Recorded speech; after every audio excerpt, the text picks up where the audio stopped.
Happy New Year. It's 2018. You're invited to join the next Fast for Peace on Monday, January 15th.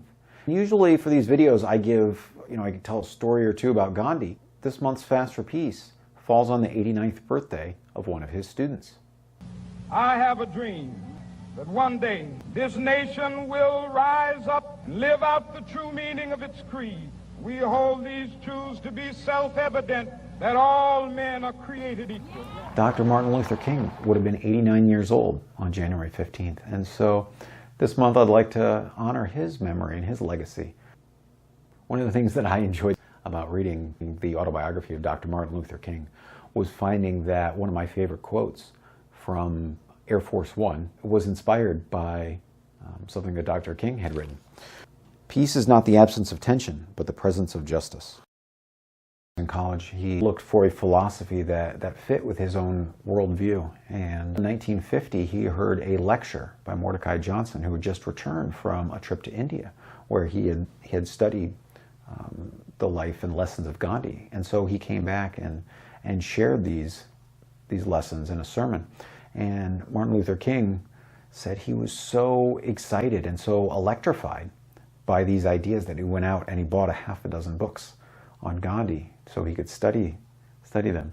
These ideas of nonviolence really resonated with him because it fit in with his own Christian upbringing and the lessons of Jesus.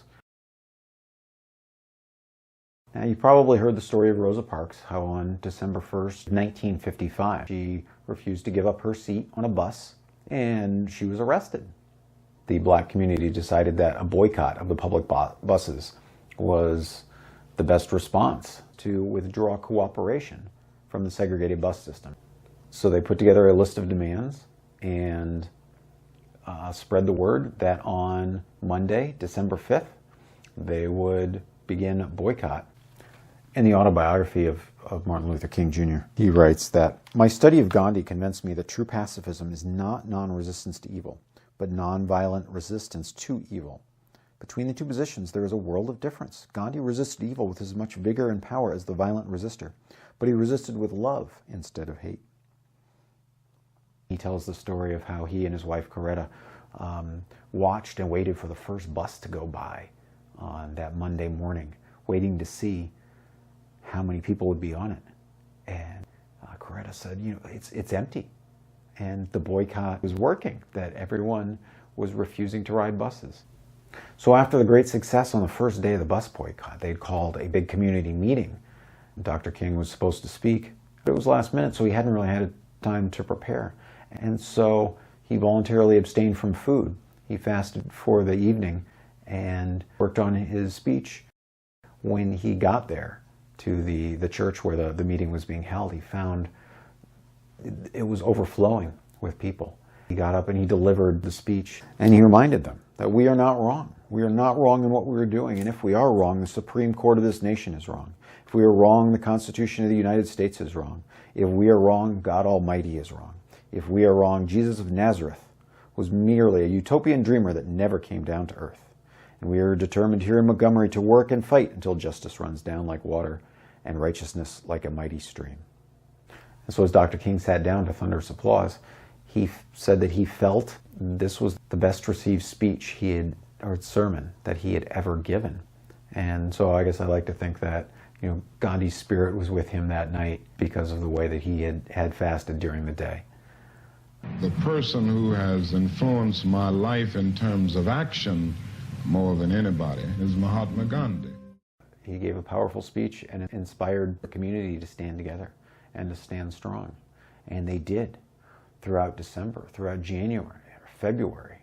In February, the city dusted off an old law and put together indictments for 89 people, including Dr. King. Apparently, boycotting was against the law. So civil rights leaders for the Montgomery bus boycott, they went beyond anything that Gandhi had done. And instead of waiting passively to be arrested, as Gandhi did, the community proactively, the leaders went to turn themselves in.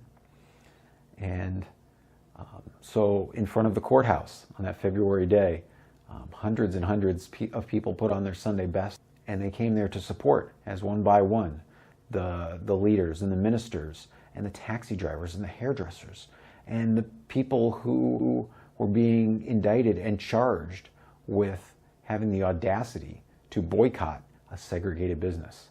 As the crowd swelled, as schools got out and the day warmed up, there was a bit of a carnival atmosphere. And the sheriff had to come outside and essentially say to them, "Stop having fun.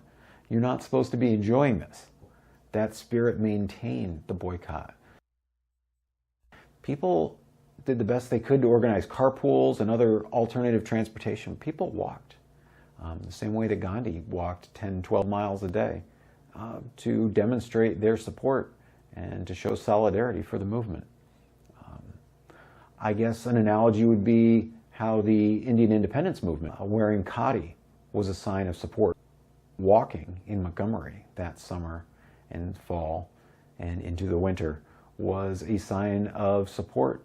The bus boycott went on for over a year before it was concluded, thanks to the Supreme Court decision that struck down segregation on the buses as unlawful. Martin Luther King was one of the first people to ride the desegregated buses. Dr. King's emphasis on nonviolence throughout the boycott was critically important. There was a minority of whites that were very much in favor of violence. On January 30th, 1956, which was the 8th anniversary of Gandhi's assassination, Dr. King's house was bombed. Even when that happened, he still remained committed to the lessons of nonviolence as a way to solve these problems. Walking in Montgomery that summer and fall and into the winter was a sign of support. As part of Dr. King studying Gandhi's messages and lessons of nonviolence and non-cooperation, he visited India, accepted an invitation in 1959, and spent a month touring the country. I was delighted that the Gandhians accepted us with open arms. They praised our experiment with non-violent resistance technique at Montgomery. They seemed to look at it as an outstanding example of the possibilities of its use in Western civilization. After returning, Dr. King said that as a result of his visit, his understanding of nonviolence and his commitment to it became deeper than ever. Although Martin Luther King never used big public fasts the way that Gandhi did, he did it personally and privately. Gandhi has spent many years in jail and tried to use that time constructively. So Martin Luther King would fast his first 2 days in jail. And he had quite a few first days in jail. He was arrested 30 times. You're invited to join the next Fast for Peace on Monday, January 15th, and honor the legacies of Dr. King and Gandhi by abstaining from food for 24 hours. Sometimes we have to make sacrifices.